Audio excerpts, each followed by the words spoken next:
Nevertheless, these qualities are developed by science, incidentally and not immediately. It does not directly deal with the non intellectual aspect of human nature. Economic man who produces and consumes, the intellectual man, the scientific man is not the whole man. The disproportionate emphasis on science and technology has been causing concern to thinking men all over the world. The great crimes against civilization are committed not by the primitive and the uneducated, but by the highly educated and so called civilized.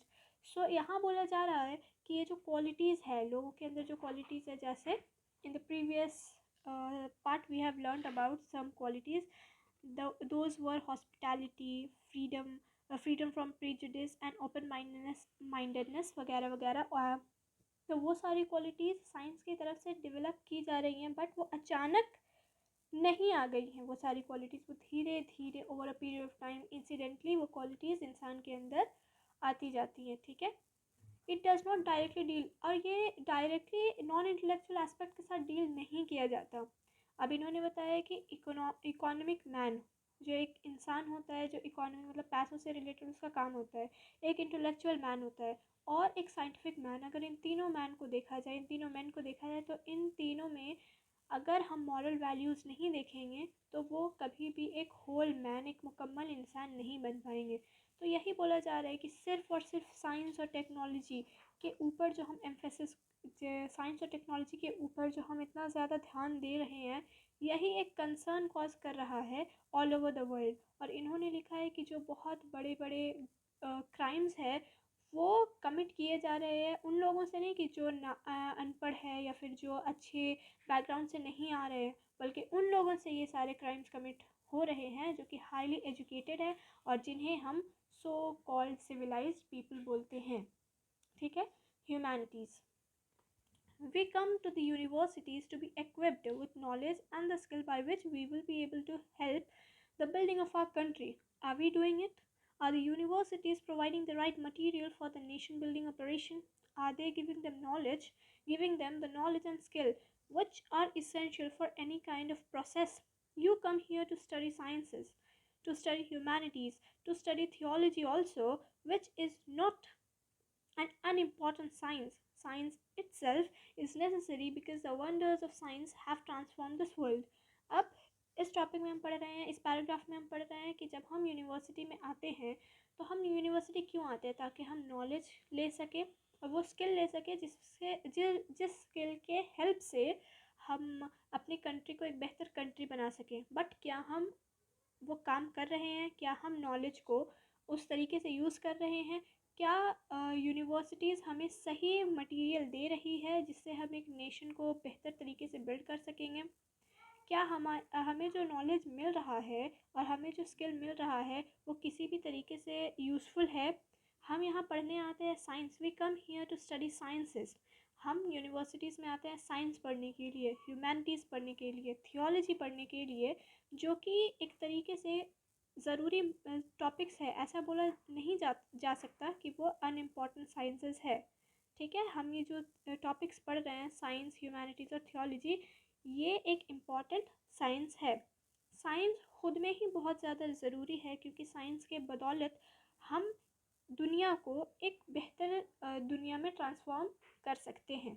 ठीक है, it is wrong to think as once upon a time Blake said, the tree of life is sustained by art, the tree of death by science. It is a misleading conception. Science may be abused, but that but that is not the fault of science, that is the fault of man. It is therefore essential for us to provide our students with the best that is possible in sciences and technology. अब इन्होंने बोला है कि एक बार black ने लिखा था कि साइंस जो द ट्री ऑफ लाइफ, अगर ज़िंदगी को एक पेड़ समझेंगे तो उस पेड़ को कौन सस्टेन कर रहा है? आर्ट सस्टेन कर रहा है। लेकिन अगर मौत को भी एक पेड़ समझेंगे तो the tree of death is sustain by science. लेकिन जिस तरीके से इस फ्रेज़ को ब्लेक ने कहा था वो आजकल हम इसे एक एक मिसकंसेप्शन बन चुका है, हम इसे अच्छे तरीके से समझ नहीं पाए हैं। तो it is a leading misconception. अब यहाँ बोला जा रहा है कि साइंस को हम अलग अलग चीज़ों के लिए अब्यूज़ कर सकते हैं, कि साइंस की वजह से ह्यूमैनिटी ख़तरे में है, लोग बॉम्ब यूज़ कर रहे हैं फॉर समथिंग इमोरल, और जो नहीं करना चाहिए वो साइंस की बदौलत हो रहा है। लेकिन अगर हम साइंस को अब्यूज़ करेंगे तो वो साइंस का कोई फॉल्ट नहीं है, उसमें साइंस की कोई गलती नहीं है। It is the fault of the man who is using science in an unwanted way, who is using science in an immoral way. तो साइंस तो हमें टीचिंग देती है, और साइंस को पढ़कर हम क्या करते हैं दैट डिपेंड्स ऑन अस। अगर हम कुछ अच्छा कर रहे हैं तो वो भी हमारे उसकी तारीफ़ भी हमें मिलनी चाहिए, और अगर कोई कुछ बुरा कर रहे हैं तो उसकी गाली भी, उसके लिए भी अब्यूज़ हमें मिलना चाहिए। All these things are directly related to us, not to the science. ठीक है, इसीलिए ये बोला जा रहा है कि हमें, हमारे लिए ये ज़रूरी है कि हम अपने स्टूडेंट्स को वो तमाम नॉलेज दें। It is therefore essential for us to provide our students with the best that is possible in science and technology। इसीलिए हमें ये ज़रूरी है कि हम अपने स्टूडेंट्स को बेस्ट चीज़ दें जो साइंस और टेक्नोलॉजी से हम दे सकते हैं। ठीक है, it is these things that help us to provide the necessities for our people। Humanities again are important because they tell us about our own nature, how we have to grow from day to day, वगैरह वगैरह। ठीक है, तो इसमें बोला जा रहा है कि यही सारी चीज़ें हैं जो हमें बताती हैं, जो हमें हेल्प करती हैं कि हमें आगे क्या करना है। ठीक है, ह्यूमैनिटीज़ के बारे में अगर हम बात करें तो ह्यूमैनिटीज़ हमारे लिए इम्पॉर्टेंट है, क्योंकि वो ह्यूमैनिटीज़ से ही हम पता कर सकते हैं हमारा नेचर क्या है। ह्यूमैनिटीज़ से ही हम पता कर सकते हैं कि हम किसी चीज़ को लेकर ख़ुद में कैसे ग्रो कर सकते हैं डे बाय डे। आज ये है तो कल कैसे ग्रो करेंगे, that is with the help of humanity। What the impulses are, what the ideals and aspirations are, these are the things that we have to learn from humanities। अब ये कुछ चीज़ें हैं जो हम ह्यूमैनिटीज़ से ही सीख सकते हैं, साइंस से हम नहीं सीख सकते। But whether it is sciences और humanities, whether they are natural sciences or social sciences, they touch only the periphery of the reality, they touch only the outside, the expression, the multiplicity of manifestation। तो इन्होंने लिखा है, सर्वपल्ली राधाकृष्णन ने लिखा है इस paragraph में कि चाहे वो जो भी हो, हम साइंस पढ़े या ह्यूमैनिटी पढ़े, हम पढ़े नेचुरल साइंस पढ़े या सोशल साइंस पढ़े, तो ये जो अलग अलग दो टॉपिक्स है वो सिर्फ और सिर्फ जो रियलिटी है उसकी पेरिफेरी को टच करती है। ये दोनों टॉपिक पेरिफेरी को ही टच कर पाते हैं, सिर्फ आउटसाइड, बाहरी चीज़ को हम इन दोनों टॉपिक्स के ज़रिए टच कर पाते हैं। उसके अंदर क्या है, but what central being is, you have to learn also if a student is to consider himself to be really educated। mere science, natural और social are not enough। तो इन्होंने लिखा है कि बाहर की चीज़ों का पता तो हमें सिर्फ और सिर्फ साइंस और ह्यूमैनिटी से पता चल सकता है, लेकिन अगर कोई इंसान जो खुद को रियली एजुकेटेड समझना चाहता है, उसे उसके अंदर की चीज़ों की भी जानकारी होनी चाहिए। ठीक है, सिर्फ साइंस, भले हम नेचुरल साइंस की बात करें, फिजिक्स केमिस्ट्री बायोलॉजी, या फिर सोशल साइंस की बात करें, मॉरल वैल्यूज़ ह्यूमैनिटीज़, ये दोनों साइंसेस हमारे लिए इनफ नहीं है। The function of the universities is not merely to send out technically skilled and professionally competent men, but it is their duty to produce in them the quality of compassion, the quality which enables the individual to treat one another in a truly democratic spirit। अब इन्होंने लिखा है कि हमारी जो university है, उस university का काम सिर्फ ये नहीं कि टेक्निकली स्किल्ड और प्रोफेशनली कम्पिटेंट लोगों को भेजे, कि जिनके पास टेक्नोलॉजी का स्किल हो और वो अपने प्रोफेशन में एक दूसरे के साथ अच्छे तरीके से कम्पीट कर सके। तो इस तरह के लोगों को भेजना ही सिर्फ और सिर्फ यूनिवर्सिटी का काम नहीं है। यूनिवर्सिटी का काम ये भी है कि वो जितने भी लोगों को अपने यूनिवर्सिटी से एजुकेट करे, उनके अंदर क्वालिटी ऑफ कंपैशन करे, मतलब एक दूसरे के लिए एक इंसान दूसरे इंसान के लिए कंपैशन फील करे, the quality which enables the individual to treat one another in a truly democratic spirit. ठीक है, our religions have proclaimed from the very beginning that each human individual is to be regarded as a spark of divine. अब हमारा जो religion है इसमें अलग अलग religion की बात की जा सकती है, सारे रिलीजन का तो एक ही मैसेज है। तो इन्होंने बताया कि हमारा रिलीजन एक चीज़ बताता है कि कोई भी इंसान हो, हर एक इंसान एक स्पार्क होता है, एक उसके अंदर चमक होती है, ठीक है, spark of the divine.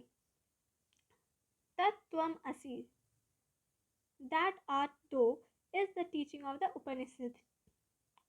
National education does not mean that subjects like physics and chemistry, engineering and technology change with the boundaries of nation.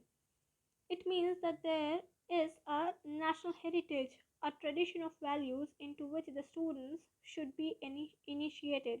तो हमारा जो हमारे नेशन का जो एजुकेशन है, इसका मतलब ये ही नहीं होता कि फिज़िक्स केमिस्ट्री जो भी हम टॉपिक्स पढ़ रहे हैं वो बाउंड्रीज़ के बाहर, जैसे हमारे नेशन की बाउंड्री चेंज होगी तो वैसे ही ये टॉपिक्स चेंज हो जाएंगे, ऐसा नहीं होता। National education does not mean that.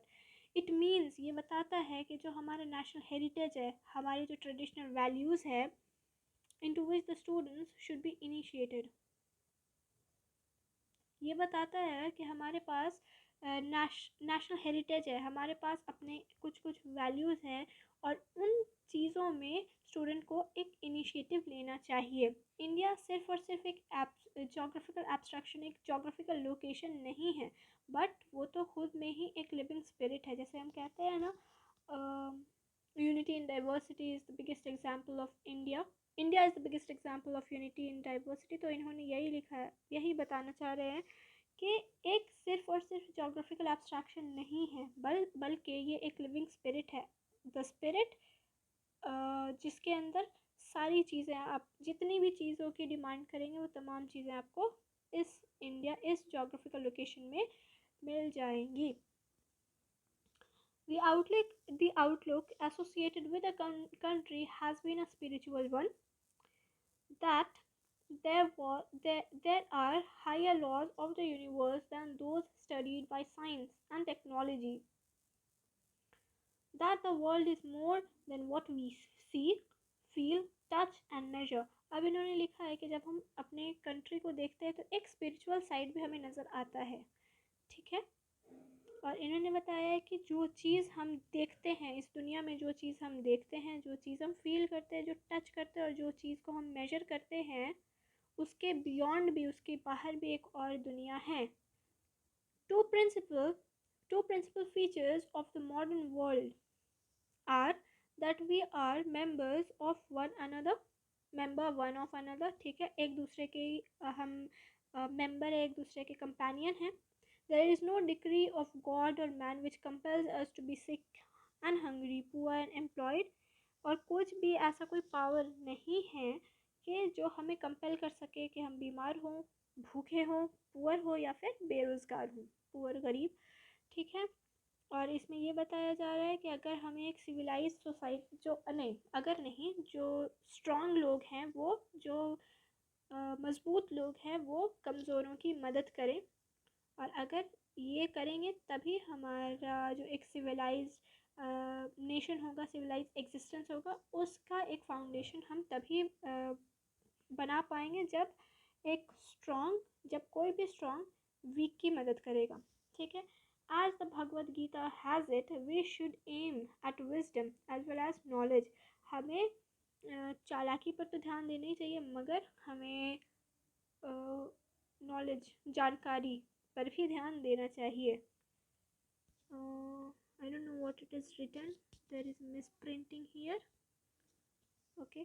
At a time when, I think it is something in Sanskrit, a Sanskrit phrase. At a time when we are obsessed with technical achievement rather than with absolute vision, अच्छा अच्छा। At a time when we are obsessed with technical achievement rather than with absolute values, values है ये, ठीक है। जब एक time पे हम अपने टेक्निकल अचीवमेंट पे ज़्यादा ध्यान देते हैं रादर देन हमारे वैल्यूज़ पे। Let's proceed to the next page. With practical work rather than with a full life, जब हम अपने प्रैक्टिकल वर्क को देखते हैं रादर देन अपनी पूरी ज़िंदगी को देखते हैं, तब हमें ये रियलाइज़ करना चाहिए कि टेक्नोलॉजी इंसान के लिए बनाया गया है, ना कि इंसान is made for technology. It is good to realise that technology is for man and not man for technology, ठीक है। लेकिन हम आजकल फ़िलहाल इसका उल्टा करते जा रहे हैं।